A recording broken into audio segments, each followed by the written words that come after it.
جب اللہ کے حکم سے حضرت موسیٰ علیہ السلام اور ہارون علیہ السلام فرعون کے دربار میں پہنچے اور وہاں پر جا کر فرعون اور اس کے ماننے والوں کو توحید یعنی ایک خدا اللہ کو ماننے کی دعوت دی اور بنی اسرائیل پر ظلم بند کرنے کا مشورہ دیا، تب فرعون نے ان کی باتوں سے صاف انکار کر دیا۔ فرعون اللہ کا انکار کرتا اور کہتا کہ میں خود خدا ہوں۔ اس نے موسیٰ علیہ السلام کی باتوں کا مذاق اڑایا۔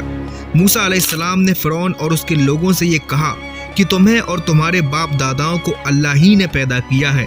یہ چمکتے ستارے، یہ آسمان، یہ سورج، ان سب کو اللہ ہی نے پیدا کیا ہے۔ ان سب دلیلوں کا فرعون کے پاس جب کوئی جواب نہ رہا تو اس نے کہا کہ تم نے میرے علاوہ کسی اور کو خدا بنایا تو میں تمہیں قید کر دوں گا۔ موسیٰ علیہ السلام نے کہا کہ میں تمہیں اللہ کا دیا ہوا معجزہ دکھاؤں تب تم میرا یقین کرو گے۔ موسیٰ علیہ السلام نے اپنی لاٹھی کو زمین پر ڈال دیا۔ لاٹھی اسی وقت ایک بڑا اژدہا سانپ بن گئی۔ یہ دیکھ کر فرعون ڈر گیا۔ اس کے بعد موسیٰ علیہ السلام نے اپنا ہاتھ قمیض میں ڈال کر باہر نکالا تو وہ چاند کی طرح چمکنے لگا۔ پھر دوبارہ سے قمیض میں اپنا ہاتھ ڈال کر باہر نکالا تو وہ اپنی اصل حالت میں واپس آ گیا۔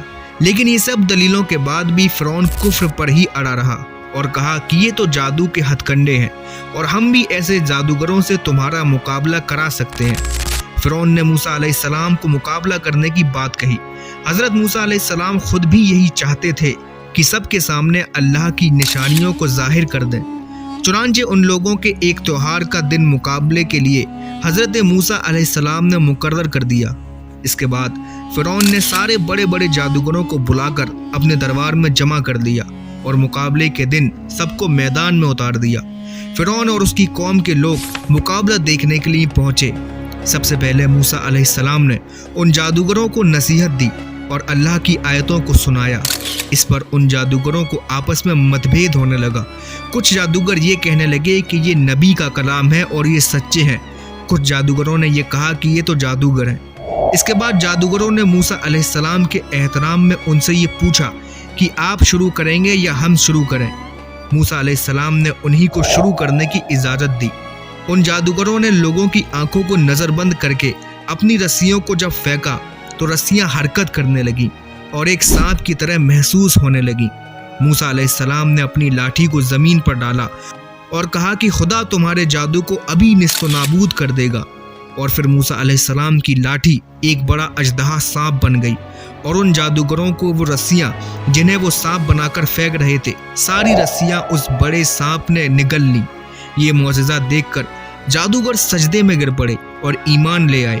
روایت ہے کہ جب جادوگروں نے سجدہ کیا تو انہیں جنت کے محل نظر آئے۔ جادوگروں کا ایمان لانا فرعون کے لیے ذلت کا سبب تھا۔ سب کے سامنے ان جادوگروں کا موسیٰ علیہ السلام اور ہارون علیہ السلام کے رب پر ایمان لانا فرعون اور اس کی قوم کے لیے ایک بڑی شکست تھی جسے فرعون برداشت نہ کر سکا اور ان جادوگروں سے یہ کہنے لگا کہ تم لوگ میرے بنا حکم کے ایمان کیسے لے آئے؟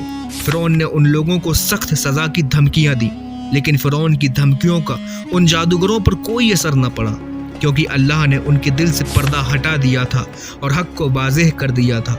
جادوگروں نے فرعون سے یہ کہا کہ تو نے ہم سے جادو کروایا، ہمارا رب ہمیں معاف کرے اور ہماری جان اسلام کی حالت پر ہی نکلے۔ پھر فرعون نے ان جادوگروں کو جو کہ مسلمان ہو گئے تھے انہیں سولی پر چڑھا دیا۔ حضرت عبداللہ بن عباس رضی اللہ تعالیٰ عنہ یہ ارشاد فرماتے ہیں کہ صبح کے وقت وہ جادوگر تھے، شام ہوئی تو اولیاء اللہ اور شہیدوں میں شامل ہو گئے۔ اس کی تائید ان کی اس دعا سے بھی ہوتی ہے کہ اے پروردگار ہم پر صبر و استقامت کے دہانے کھول دے اور ہمیں موت دے تو مسلمان ہی ہونے کی حالت میں موت دے۔ روایت ہے کہ حضرت موسیٰ علیہ السلام سے احتراماً پوچھنا کہ جادو کی شروعات آپ کریں گے یا ہم کریں ان جادوگروں کے ایمان لانے کی وجہ بنا تھا کہ انہوں نے ایک نبی کا احترام کیا تو اللہ نے انہیں ایمان کی دولت سے نواز دیا۔